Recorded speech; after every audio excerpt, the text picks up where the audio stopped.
بسم اللہ الرحمن الرحیم۔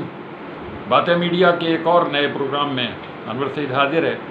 آج ہم ایک کتاب کا ذکر کریں گے، اور یہ کتاب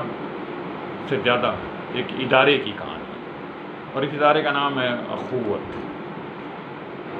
فاؤنڈیشن۔ ڈاکٹر امجد ثاقب کا نام اب تقریباً سارے پڑھے لکھے کو معروف ہے۔ ڈاکٹر امجد صاحب دراصل ایک بیوروکریٹ تھے، اور اگر رہتے بیوروکریسی میں تو آج لازماً سیکریٹری کے عہدے تک تو کم سے کم فیڈرل سیکریٹری پہنچ ہی جاتا، مگر ان کے دل میں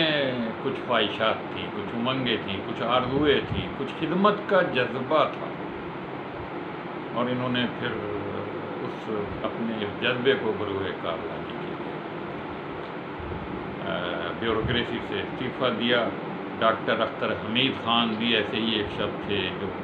مشرقی پاکستان میں بیوروکریسی سے متعلق تھے۔ انہوں نے بھی کراچی میں آ کر اورنگی ٹاؤن میں خصوصاً اورنگی پائلٹ پروجیکٹ کے نام سے ایک پروگرام شروع کیا تھا وہاں کے غریب لوگوں کی پہ۔ اسی طرح ڈاکٹر امجد ثاقب نے ایک منفرد تجربہ، اور وہ منفرد تجربہ یہ ہے کہ پاکستان میں جہاں بہت سارے مخیر ادارے کام کر رہے ہیں، ان میں ایک ادارہ ایسا ہے جو لوگوں کو قرض حسنہ دیتا ہے، اور قرض حسنہ ایسا دیتا ہے کہ اس پر کوئی سود نہیں ہے۔ بنگلہ دیش کا گرامین بینک بھی بڑا مشہور ہوا تھا، ڈاکٹر یونس کا، ان کو نوبل پرائز بھی بعد میں ملا۔ وہ قرضے دیتے ضرور تھے، مگر شرح سود جو تھی وہ 30% سے 40% تھی، جس کو واپس کرنا، جس کو دینا وہاں کے غریب لوگوں کے لیے، لیکن بہرحال وہ بھی بہت حد تک کامیاب رہا، اور انہوں نے بنگلہ دیش کے کسانوں کی حالت بدلنے میں بہت۔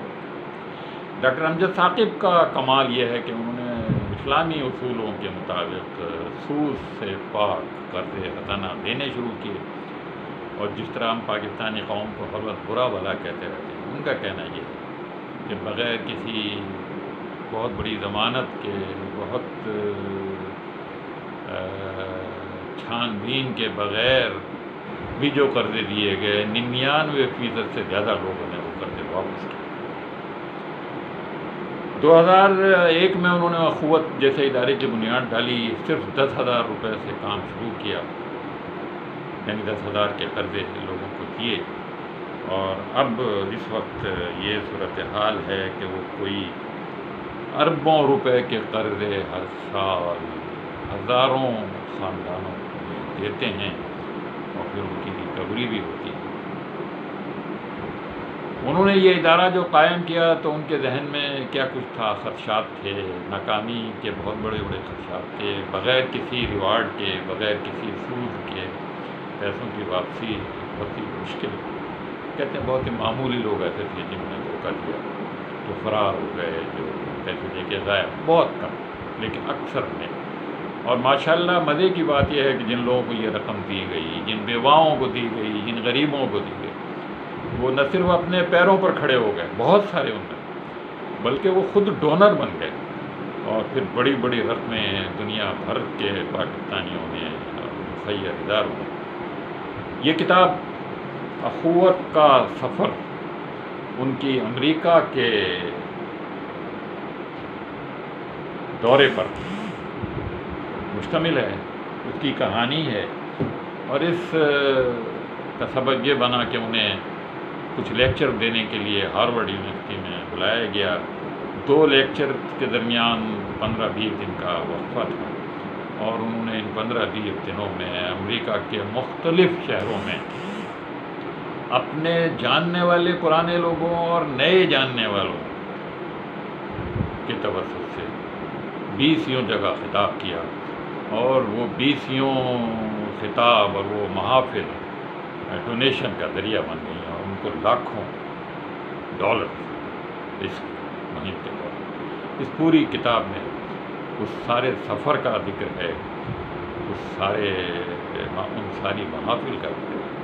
اور ان کے ذہن میں جو جو منصوبے تھے ان پر وہ غور کرتے رہے، اپنے ماضی پر غور کرتے رہے، مستقبل کے بارے میں سوچتے رہے۔ آج یہ ادارہ نہ صرف قرض حسنہ دے رہا ہے بلکہ اس نے اور بہت سارے منفرد پروگرام شروع کیے ہوئے ہیں۔ ویسے تو الخدمت، ریدھی، سیلانی، چھیپا، یہ سب بھی بڑے بڑے کام کر رہے ہیں، لیکن ان کے کام کی انفرادیت یہ ہے کہ انہوں نے ایسے شعبوں میں ہاتھ ڈالا ہے جن میں وہ ادارے تقریباً اس طرح سے انوالو نہیں۔ مزے کی بات یہ ہے کہ خواتین کو بھی انہوں نے اس پروگرام میں انوالو کیا ہے، مساجد کو اس پروگرام میں شامل کیا ہے، ان کے مراکز جو ہیں، ان کے دفاتر سمجھ لیں مسجد میں یا مسجد کے قریب، اور جس طرح مسجد کو پہلے ہمارے ابتدائی دور میں نیک کاموں کے لیے، صلاح مشورے کے لیے استعمال کیا جاتا تھا، اسی طرح سے بہرحال یہ سب کچھ اس کتاب میں اس کا ذکر ہے۔ اور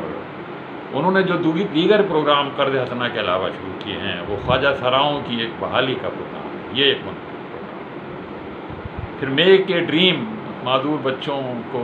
کہ بھئی آپ اپنا اس خواب کو پورا کرائیں گے، جن بچوں کی مدت زندگی تھوڑی رہ گئی ہے وہ اپنا یہ خواہش کا اظہار کریں، ہم تو پوری کریں گے۔ کوئی مجھ سے پائلٹ کی جگہ بیٹھنا چاہتا ہے، کوئی پولیس آفیسر بننا چاہتا ہے، یہ سب انہوں نے خواہشات پوری کرنے کا ایک لبریشن لون کے نام سے جن لوگوں کو پہلے سے کسی اور لوگوں کے قرضے چڑھے ہیں ان کو اتارنے کے لیے وہ قرضے دیتے ہیں۔ یہ اخوت ہیلتھ سروسز کے نام سے بھی ان کا ایک پروگرام ہے، ایک یونیورسٹی کے قیام کا پروگرام۔ بہرحال ڈاکٹر امجد صابر ایک منفرد شخصیت ہیں، ایسے لوگوں کو سراہا جانا چاہیے۔ اب آپ اجازت دیں، انشاءاللہ